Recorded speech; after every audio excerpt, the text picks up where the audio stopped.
Selama bertahun-tahun, Kendaraan listrik dianggap sebagai barang mewah. Sesuatu yang futuristik dan tidak terjangkau oleh sebagian besar pembeli. Namun Toyota baru saja mendobrak batasan itu. jadi Bagaimana mereka membuat SUV listrik yang terjangkau ini? Apa artinya ini bagi Tesla? Dan mungkinkah ini menjadi awal dari berakhirnya mobil bertenaga gas? Dari strategi Toyota yang berani, Hingga dampak yang ditimbulkannya di seluruh industri. Kami mengungkap setiap detail yang mengejutkan. dan percayalah, Pada akhirnya, Anda tidak akan pernah memandang kendaraan listrik dengan cara yang sama lagi. Letaklah bersama saya. karena ini mengubah segalanya. Bagaimana Toyota baru saja membuat sejarah. Toyota baru saja meluncurkan kendaraan listrik yang sangat terjangkau sehingga membuat mobil bertenaga gas tampak terlalu mahal. Ini bukan sekadar model baru. Melainkan perubahan besar dalam industri otomotif. Selama beberapa dekade, kendaraan listrik dianggap sebagai barang mewah. Dengan harga yang jauh di luar jangkauan konsumen rata-rata. Tesla menetapkan standar untuk kendaraan listrik modern, tetapi dengan biaya yang membuat jutaan calon pembeli tidak tertarik. Kini Toyota telah mengubah permainan. Perusahaan tersebut telah lama ragu untuk sepenuhnya merangkul kendaraan listrik. Dan tetap berpegang pada teknologi hibrida. Sementara para pesaing melaju kencang, Strategi Toyota telah difokuskan pada keandalan dan efisiensi bahan bakar. Alih-alih mengejar tren di pasar kendaraan listrik. Keraguan itu merugikan mereka. Tesla bersama dengan merek lain seperti Build Your Dreams dan Volkswagen, melaju cepat. Mengklaim pangsa pasar kendaraan listrik global yang besar. Namun Toyota tidak pernah menyerah dalam persaingan. sebaliknya, Mereka menunggu saat yang tepat untuk menyerang. saat itu telah tiba. Dengan harga kendaraan listrik baru mereka yang mencengangkan. Yaitu 13.000. Toyota tidak hanya memasuki persaingan. Mereka mungkin baru saja memimpin. Langkah ini telah mengguncang seluruh industri otomotif. Selama bertahun-tahun, Konsumen hanya punya dua pilihan. Membayar premi untuk kendaraan listrik atau puas dengan mobil bertenaga gas. Kini Toyota telah menulis ulang aturan tersebut. membuat kendaraan listrik dapat diakses oleh masyarakat luas. Jika model ini berhasil, Maka semua produsen mobil besar akan dipaksa untuk memikirkan kembali strategi penetapan harga mereka. Namun, keputusan Toyota untuk menetapkan harga kendaraan listrik serendah ini bukan hanya karena alasan keterjangkauan. ada strategi tersembunyi di balik langkah ini. Dan itu mengubah segalanya. Bagaimana Toyota meraih harga 13.000? Kunci pertama kesuksesan Toyota adalah kemitraan mereka dengan Guangzhou Automobile Group, produsen mobil Tiongkok yang terkenal dengan produksi kendaraan listrik yang hemat biaya. Dengan bekerja sama dengan perusahaan yang menguasai produksi bervolume tinggi dan berbiaya rendah, Toyota mampu memanfaatkan keahlian yang memungkinkan mereka membangun kendaraan berkualitas tinggi sekaligus menjaga biaya produksi tetap rendah. Kolaborasi ini sangat penting. Memungkinkan Toyota untuk memperkenalkan kendaraan listrik dengan harga yang sebelumnya dianggap mustahil. Kedua, Toyota telah mengadopsi teknologi baterai lithium ion fosfat. baterai lithium-ion tradisional mahal. dan ketergantungannya pada material mahal seperti kobalt meningkatkan biaya produksi. Di sisi lain, Baterai lithium ion fosfat tidak hanya lebih murah tetapi juga lebih tahan lama dan memerlukan lebih sedikit perawatan. Perubahan ini saja telah menurunkan biaya produksi secara signifikan tanpa mengorbankan kinerja atau keselamatan. Kunci terakhir dari strategi penetapan harga Toyota adalah skala produksi globalnya. Tidak ada produsen mobil lain yang memiliki tingkat efisiensi produksi seperti Toyota. mereka telah menghabiskan waktu puluhan tahun untuk menyempurnakan produksi massal. Merampingkan rantai pasokan? Dan mengurangi biaya di setiap tahap perakitan kendaraan. Hal ini memungkinkan Toyota untuk menerapkan keahliannya yang legendaris dalam memangkas biaya pada kendaraan listrik. Sehingga memungkinkan harga 13.000. Namun, Inilah yang membuat kendaraan ini benar-benar luar biasa.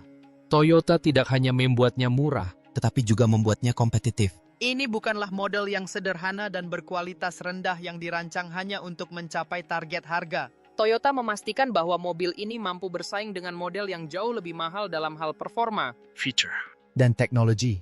dan ketika Anda melihat apa yang Anda dapatkan dengan harga 13.000, menjadi jelas mengapa kendaraan ini telah mengirimkan gelombang kejut ke seluruh industri. Apa yang Anda dapatkan dengan harga 13.000? Untuk harga ini, Anda akan mengharapkan mobil yang sederhana dan minimalis yang tidak memiliki fitur-fitur penting.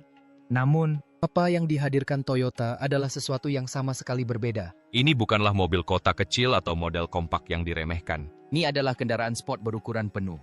Mobil ini memiliki dimensi seperti Toyota RAV4, menawarkan ruang dan kepraktisan yang diharapkan konsumen dari sebuah kendaraan sport. Di bagian dalam, Toyota telah melengkapi kendaraan ini dengan teknologi yang menyaingi model listrik yang lebih mahal. layar sentuh berukuran 14 inci mendominasi dashboard.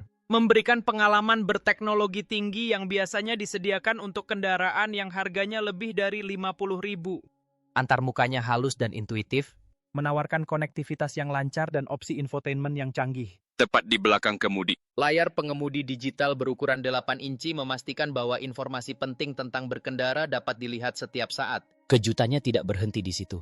Toyota telah menyertakan teknologi bantuan pengemudi canggih yang jarang ada pada kendaraan dengan harga ini. Fitur-fitur seperti kendali jelajah adaptif, pengereman darurat otomatis, Dan pemantauan titik buta menjadi fitur standar. Ini bukanlah fitur keselamatan yang disederhanakan pada kendaraan murah. ini adalah teknologi yang menyaingi beberapa kendaraan listrik tercanggih di pasaran. Bahkan desain interiornya pun tak terduga. Alih-alih permukaan plastik keras dan pendekatan minimalis, Toyota telah merancang kabin yang terasa premium.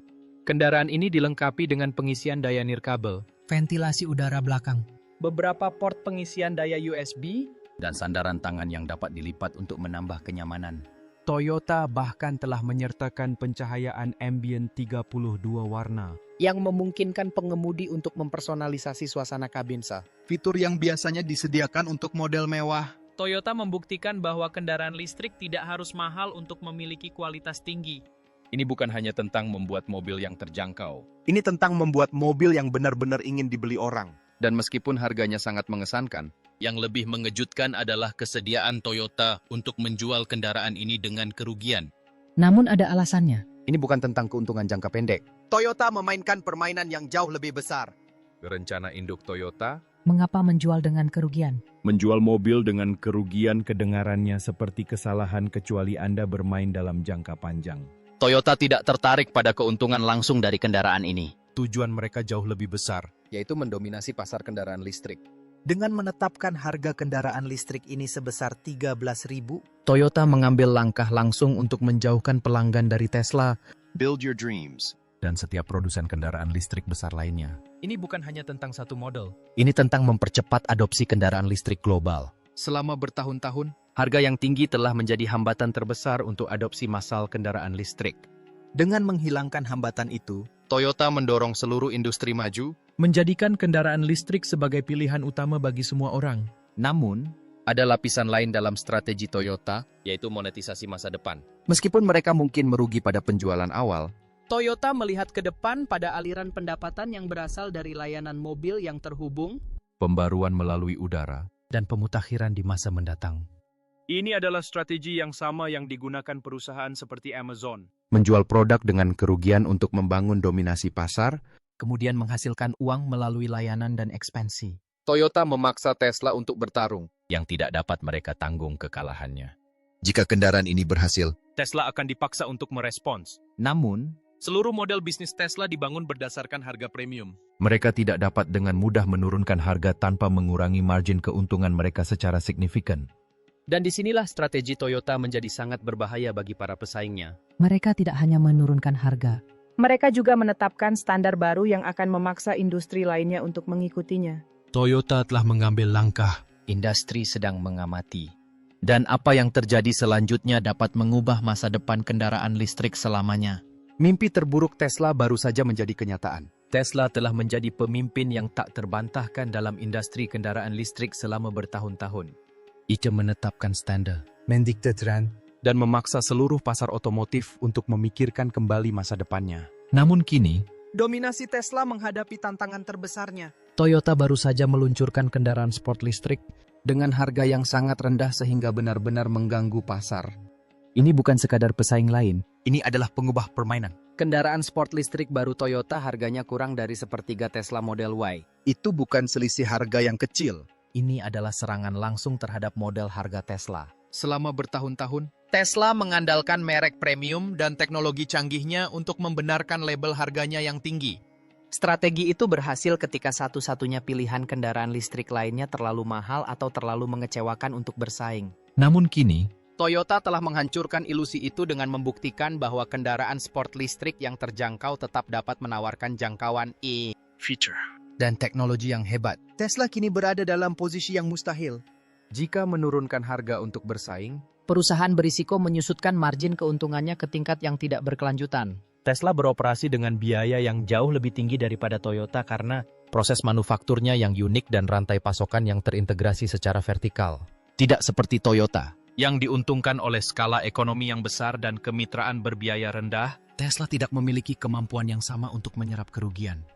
Artinya Tesla tidak bisa begitu saja memangkas harga tanpa merusak stabilitas keuangannya. Namun, jika Tesla menolak menurunkan harga, Perusahaan akan kehilangan sebagian besar calon pelanggannya ke Toyota. banyak konsumen yang ragu untuk beralih ke kendaraan listrik kini memiliki pilihan yang jauh lebih terjangkau daripada apapun yang ditawarkan Tesla.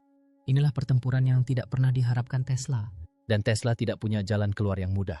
Kelemahan tersembunyi yang tidak dapat diabaikan Tesla. Tesla telah lama Dipandang sebagai kekuatan yang tak terhentikan dalam industri kendaraan listrik. Teknologi, desain, dan loyalitas mereknya membuatnya tampak tak tersentuh.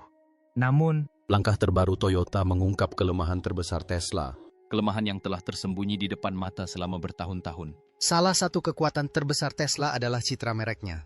Tesla membangun reputasi untuk inovasi, Kemewahan. Dan kinerja tinggi. Yang memungkinkannya untuk mendapatkan harga premium. namun posisi premium itu kini menjadi kelemahan utama. Toyota membuktikan bahwa kendaraan listrik tidak harus mahal untuk menjadi hebat. banyak konsumen tidak peduli dengan teknologi terbaik atau akselerasi tercepat. Mereka hanya menginginkan kendaraan listrik yang terjangkau dan andal. Masuknya Toyota ke pasar ini mengubah pembicaraan dari eksklusivitas menjadi aksesibilitas. Dan Tesla berjuang untuk beradaptasi. Jaringan pengisian daya Tesla pernah menjadi keunggulan terbesarnya. Jaringan Tesla Supercharger masih merupakan sistem pengisian cepat yang paling luas dan andal di dunia. Namun, Keunggulan itu cepat terkikis. Standar pengisian universal semakin meluas. Dan produsen mobil lain, termasuk Toyota, Kini bermitra dengan jaringan pengisian pihak ketiga yang berkembang pesat. dalam beberapa tahun, Jaringan pengisian daya eksklusif Tesla mungkin tidak lagi menjadi nilai jual yang signifikan. Mungkin kelemahan paling kritis yang dihadapi Tesla adalah kurangnya jaringan dealer tradisional. Tesla memelopori model penjualan langsung ke konsumen. Yang memungkinkannya memangkas markup dealer dan menawarkan proses pembelian yang lebih efisien. Namun, Kehadiran dealer global Toyota yang besar memberinya keunggulan yang tak terbantahkan. konsumen mempercayai jaringan dealer Toyota yang telah lama berdiri untuk servis, Perbaikan dan dukungan pelanggan. Infrastruktur tersebut merupakan sesuatu yang tidak dapat ditandingi oleh Tesla. Dan mungkin menjadi faktor penentu bagi banyak pembeli yang memilih antara Tesla dan Toyota.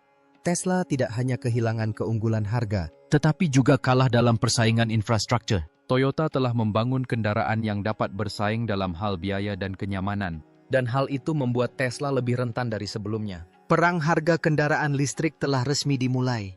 Tesla dipaksa terlibat dalam perang yang tidak pernah ingin dilawannya. Selama bertahun-tahun, Tesla memposisikan dirinya sebagai merek kendaraan listrik premium. Dengan fokus pada kinerja, Teknologi, dan loyalitas merek. namun, Kendaraan sport listrik Toyota yang sangat terjangkau mengubah aturan. Ini bukan lagi pertarungan memperebutkan teknologi terbaik atau jarak tempuh terjauh. Ini adalah pertarungan memperebutkan harga. Dan Tesla berada pada posisi yang sangat tidak menguntungkan. Strategi penetapan harga agresif Toyota akan memaksa setiap produsen mobil lain untuk bereaksi. konsumen kini tahu bahwa kendaraan listrik tidak harus semahal Tesla. Itu berarti perusahaan seperti Volkswagen, General Motors, Dan Ford harus memikirkan kembali strategi penetapan harga mereka agar tetap kompetitif. Seluruh industri terseret ke dalam perang harga. dan Tesla terperangkap di tengahnya. jika Tesla mencoba menurunkan harga untuk bersaing, perusahaan itu akan menghadapi masalah besar, Yaitu margin keuntungan. Laba Tesla per kendaraan secara historis merupakan salah satu yang tertinggi dalam industri ini. Tetapi itu karena perusahaan itu menetapkan harga kendaraannya pada harga premium. menurunkan harga dapat menyebabkan keuntungan finansial Tesla runtuh. Tidak seperti Toyota. Yang mampu menanggung kerugian jangka pendek berkat sumber dayanya yang besar dan aliran pendapatan yang beragam. Tesla tidak memiliki cadangan keuangan yang sama. Hal itu menempatkannya dalam posisi yang berbahaya. Namun persaingan tidak hanya terjadi antara Tesla dan Toyota. Ada pemain besar lain dalam pertarungan ini? Produsen mobil Tiongkok ini telah melampaui Tesla dalam total penjualan kendaraan listrik dan terus berekspansi secara agresif. Toyota dan BYD kini menjadi kekuatan gabungan yang harus diperhitungkan Tesla. Ini bukan sekadar pertarungan dua arah. Ini adalah pertarungan multi-front. Tesla bukan lagi sekadar perusahaan kendaraan listrik terkemuka. Tesla adalah salah satu dari banyak perusahaan. Dan kelangsungan hidupnya bergantung pada seberapa baik perusahaan tersebut dapat menavigasi lanskap yang berubah ini. Tesla tidak hanya menghadapi Toyota. Tesla terjebak di antara banyak raksasa kendaraan listrik yang semuanya bersaing untuk mendominasi pasar. Hari-hari Tesla yang tak tersentuh sudah berakhir.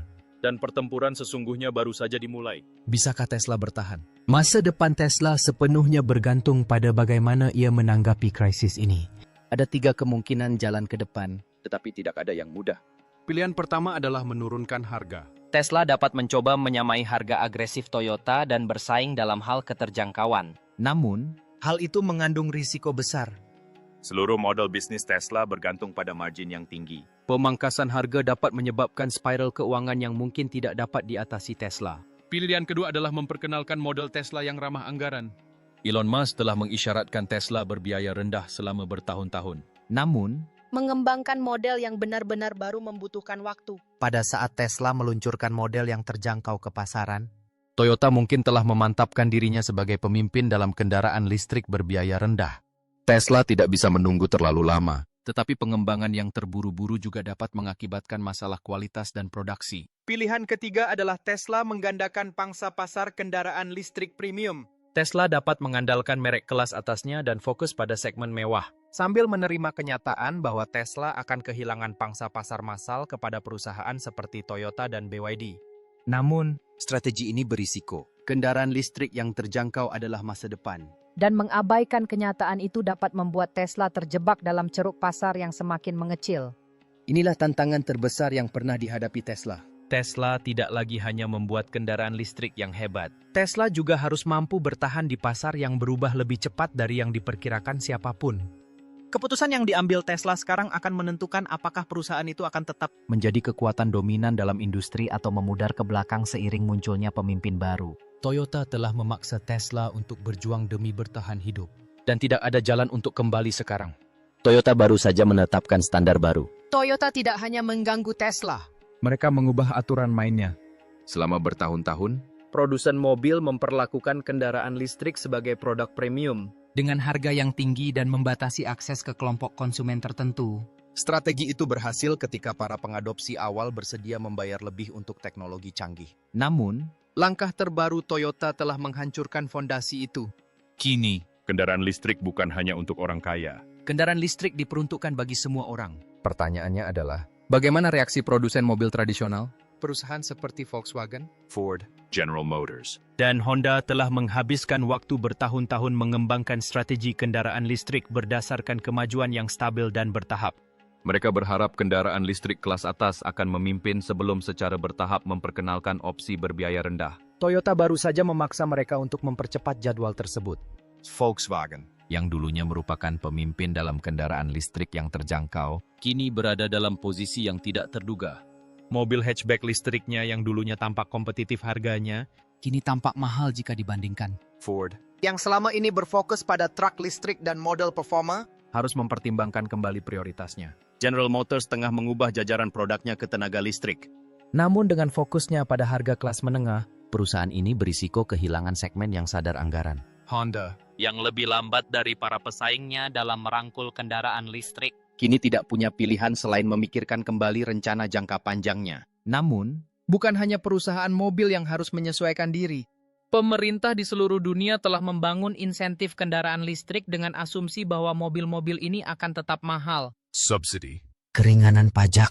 Dan hibah dirancang untuk menjembatani kesenjangan antara kendaraan listrik dan mobil bertenaga bensin. Sekarang, Dengan kendaraan listrik yang menjadi lebih murah daripada kendaraan bertenaga bensin, Kebijakan tersebut mungkin perlu ditulis ulang. alih-alih memberikan insentif yang membuat kendaraan listrik lebih terjangkau, Pemerintah dapat beralih ke investasi dalam infrastruktur, Stasiun pengisian daya. Dan produksi energi bersih. bagi industri otomotif, Ini bukan sekadar peluncuran mobil baru, ini adalah perubahan dalam cara penetapan harga. Penjualan, dan produksi kendaraan listrik. Toyota telah memaksa setiap produsen mobil untuk memikirkan kembali strategi penetapan harga kendaraan listrik mereka. Dan mereka yang tidak segera menyesuaikan diri mungkin akan tertinggal. Mobil bertenaga gas baru saja mendapat hukuman mati.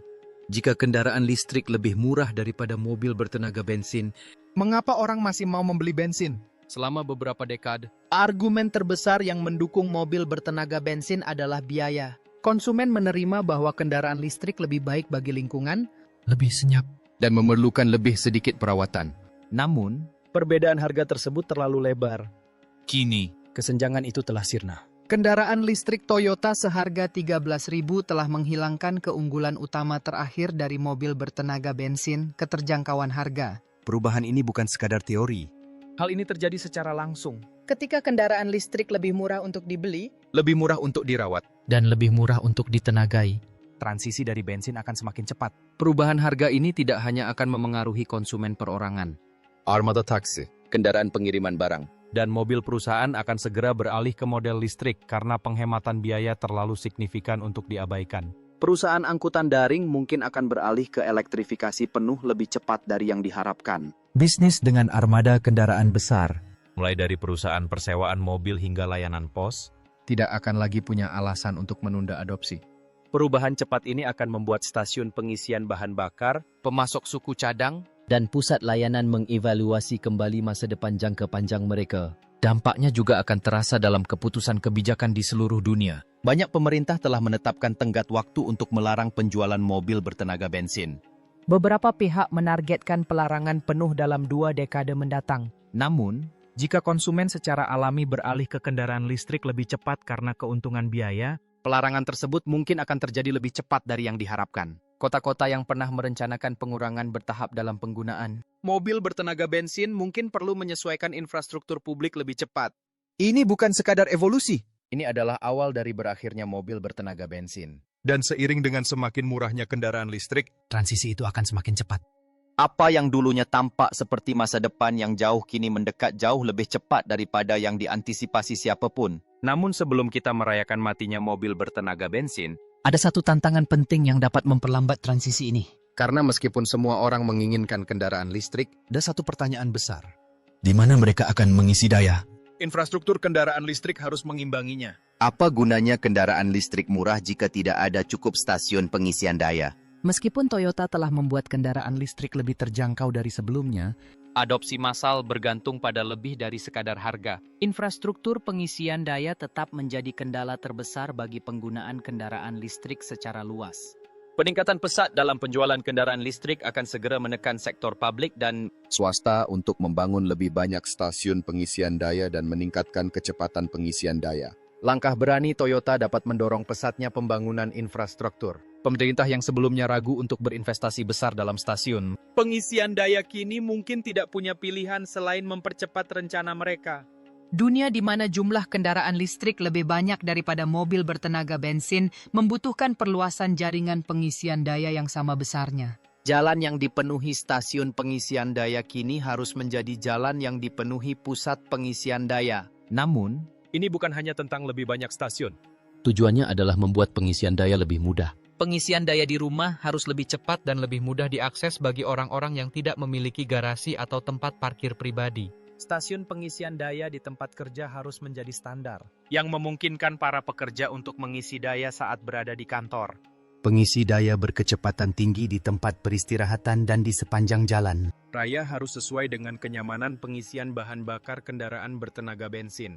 bisnis akan memainkan peran penting dalam perubahan ini. Jaringan retail, Hotel. Dan pusat perbelanjaan telah mulai memasang stasiun pengisian daya. tetapi mereka perlu meningkatkan skala untuk memenuhi permintaan yang terus meningkat.